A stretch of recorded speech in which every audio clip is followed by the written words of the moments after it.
Hope all of you are well this evening. It's Tuesday, April 8th, and we're building towards the full moon on Saturday at 8:21 p.m. for Washington, D.C. And I use that area and time because that is how do I say this? I don't want to get too into things, but that's where the decisions are made formally. Those are the editors. That's where they direct from. At least I shouldn't say the editors, but the ones who are directed by the editors of this realm. Sounds so esoteric. So, what I have for you guys tonight is the chart for Saturday night. I'm also going to do an asteroid chart just to have fun and show you guys a bunch of asteroids. And then I'm going to maybe just take a peek at the human design chart also for um, for Saturday. So, here's the chart. And for those of you who want a little mini lesson on astrological aspects, I'll show you because I didn't write any additional things up. So as you guys can see, I'm gonna point out a cross to you. Not a cross, but a cross. So if you look here at the top here, this line that splits the zodiac, go ahead and look at that cross and see what's on it. You can see this is the symbol of Mars here, and this is usually the midheaven. And you can see Mars in Cancer almost on the midheaven, not quite. It is moving in that direction. So what that means is that Mars is going to be on stage that day at this time, or close enough. It's in the ninth house, but is it within 5 degrees of the midheaven? It's hard to tell here, but I'm going to say that it is.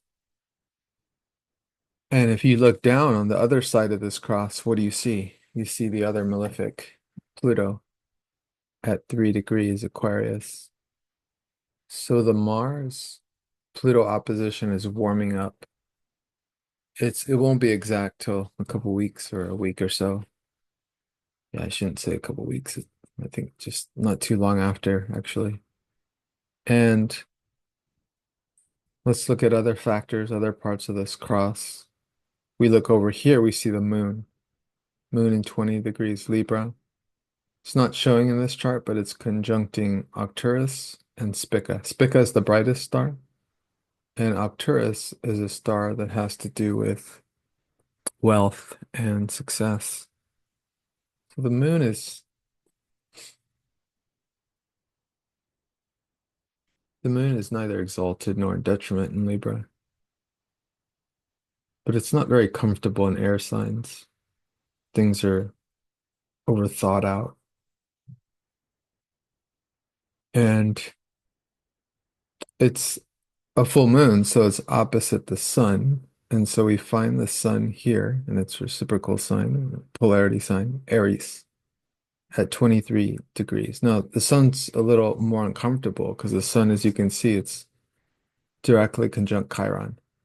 Chiron is a malefic. It signifies our karmic debts, it signifies the pain, the wound in our body that never fully closes. And when I say our body, I mean our field. If it's in your body, it'll be in the first. And it'll be different, relative to the house that it's in for yourself, where you have your own Chiron. But Chiron conjunct Sun is a wound to the ego. It's the ego um, being wounded. And so this is the masculine ego, the warrior ego being wounded. And so in opposition to Libra, it means some sort of compromise needs to be made. The tension is between the nurturing of relationships with the moon and Libra and the ability to be gentle with one another as human beings in order to feel safe in relating. And with sun opposite, with the full moon, something's coming to a head. Something is brewing and boiling, and it's going to need to be expressed. And we can see that this cross, what I mean by pointing out this cross is not only do we have Mars opposed Pluto, but we have Moon opposed Sun. And the meaning between the Pluto-Mars opposition, and this is a story because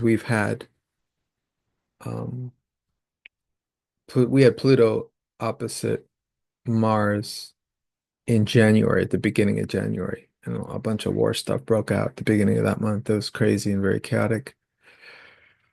And this may be the same. We know because of leaks that there was a secret attack on Yemen. We know that um, there's tension between Iran and the United States.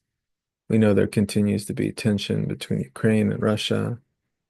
There's tension in other places, and obviously the Middle East and Palestine and Israel. So there's a lot going on the world stage.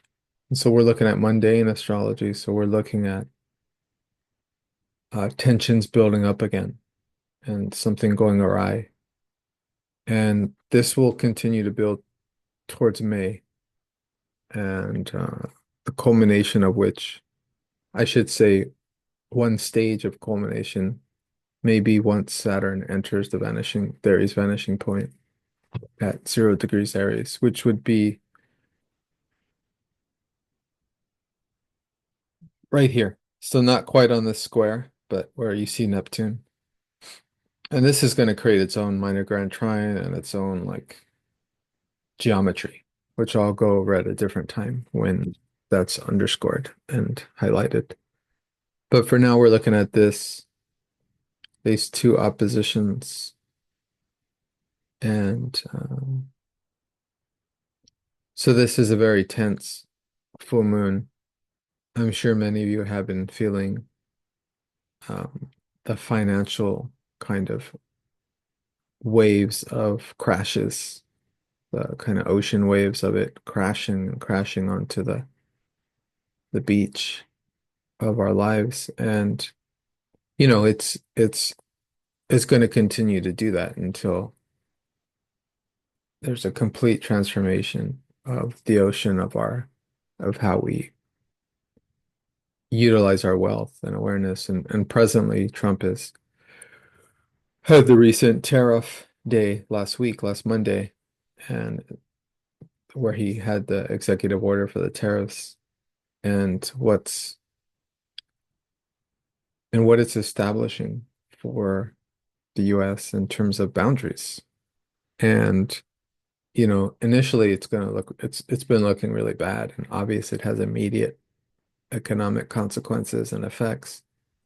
But in the long run, Trump is establishing deals. He's making deals, and these tariffs won't exist for countries that, negotiate, work out a deal, some kind of deal that is balanced, that is in balance for the United States and the other country. And that's the hope, right? That's the hope, that he's looking for a balanced agreement. And so we'll see. We'll see if that occurs. Hopefully it does.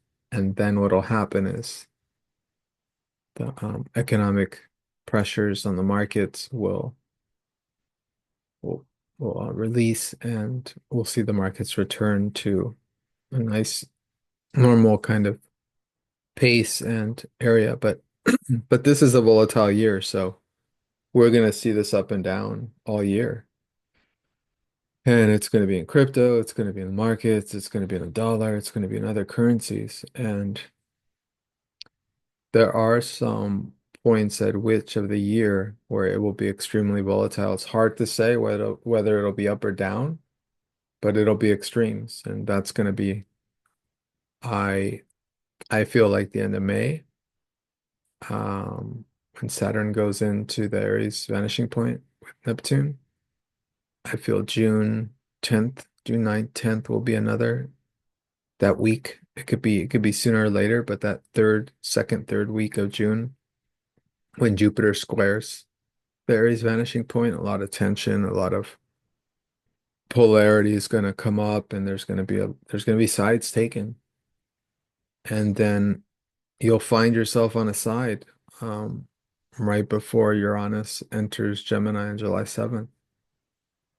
And then we'll push into another retrograde in August, the culmination of which will be met by two eclipses in September, which will further amplify the Aries vanishing point and what actually emerges from there, or it dissolves and disappears from there, as I've talked about in my other videos.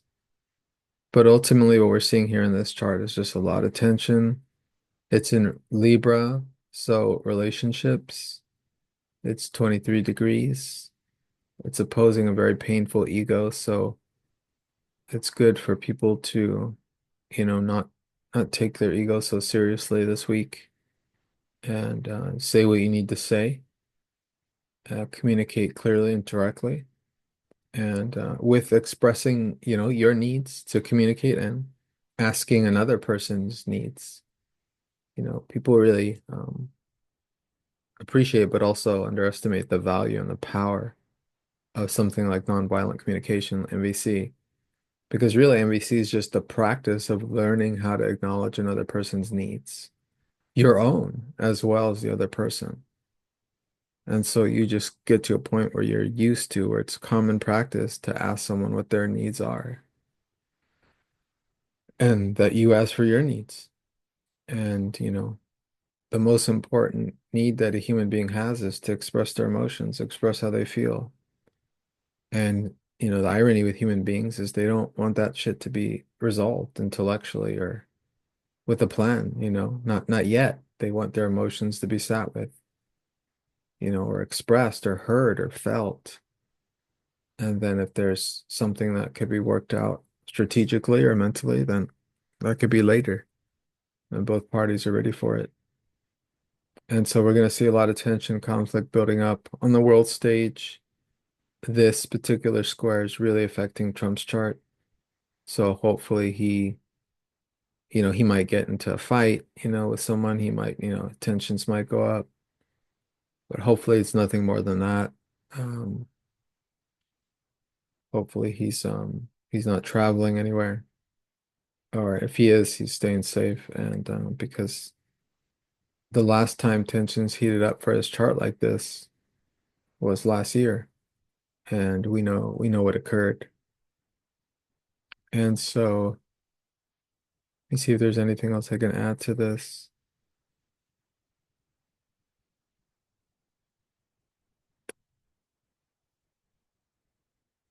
Mars is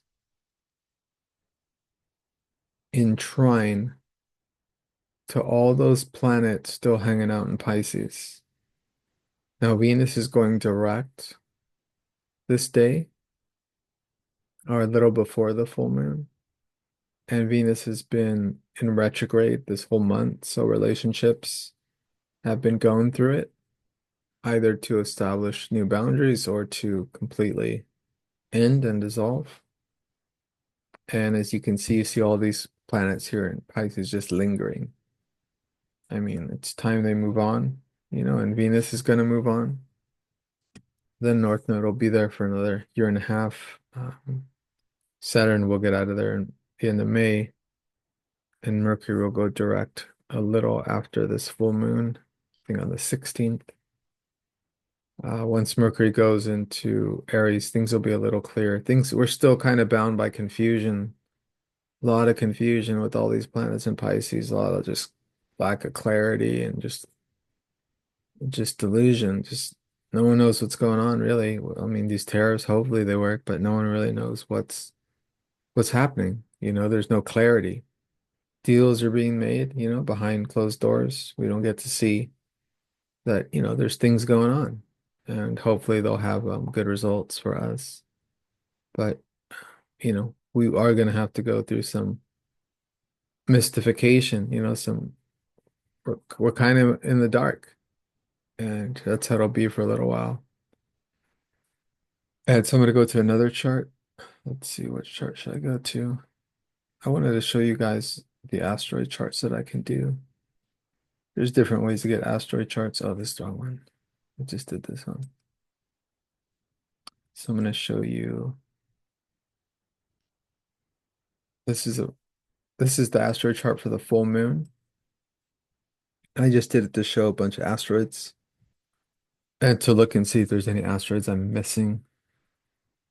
And let's see. So the full moon is happening, so I can situate everybody right here. See the moon's right here in 21. I can make it bigger because you guys probably can't see much here because there's thousands of asteroids here. And so here we have the moon at 21. So it's conjunct Nemesis. I remember seeing that. So Nemesis is like one's enemy. So while the sun's conjunct Chiron, the sun, the ego wound, the moon has a hidden enemy. So this is very interesting to watch out for, to watch what themes come out in the news in the next week. Because usually the full moon will have an impact for the next couple weeks until the new moon. And this is like this is like a culmination period. So whatever theme in your life is occurring, it's it could be related to finance with Venus ruling Libra and being the ruling planet of the full moon. And certainly a lot of us are hurting our investments, our retirement, a lot of that's hurting because of the dives that the markets have been taking. But you can see here Chiron's also conjunct Eris. That's going to be a big one too when that hits exact. I think I might do a video on that. And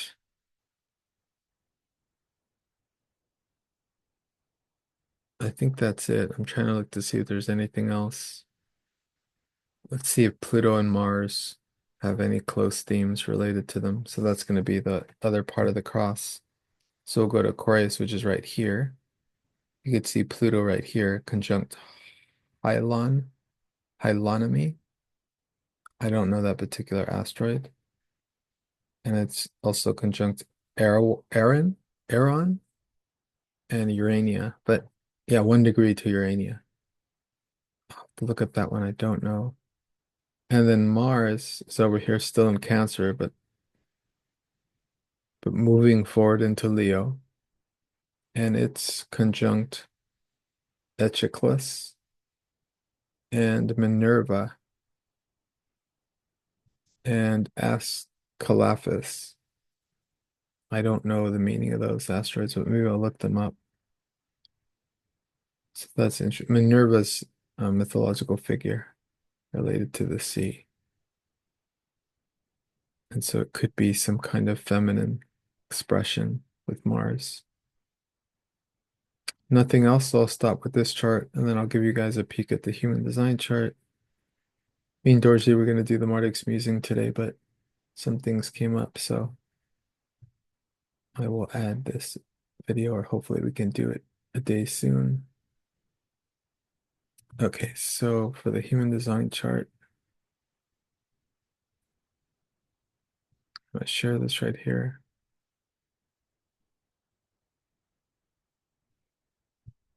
So as you can see here, we got Venus in 36 and the North Node in 36. So Venus is in Pisces about to go direct. Well, it's going direct, yeah, in Pisces, and then it'll continue on into Aries from Pisces. And we got Neptune right here in 25. The moon, the full moon eclipse is happening right here in 32, which in human design does have to do with finances. It has to do with ambition, also fear of responsibility, fear of accountability, and thus the theme of communication, partnerships, relationships, and communicating clearly. And we got the sun in gate 42, which is the gate of endings. I'll be doing a video on that. in a couple days for gate 42 for the week coming up. And then gate 6, south nodes and gate 6, yeah, conflict, but we have that with the nodes. The nodes will switch in June. They'll still be in Pisces, Virgo, but they'll switch to different gates. Got Uranus in 8 and in 56, Mars. So Mars is anxious to travel. And no channels are activated, but you could see how this fits in your chart, and it will activate channels in your chart. So I'm going to leave it at that. If you guys have questions, comments. Again, in summary, the energies these next couple weeks are just building up. It's going to get very volatile. The new moon, it's not going to be an easy full moon at the end of the month either, but I'll go over that when that comes close. And there'll be on and off tension until Saturn transits to the Aries vanishing point on May 25th. But I'll go over May. I'll do all my videos for May near the end of the month. And I think that's it. Thanks so much for watching, and I'll see you guys in the next vid.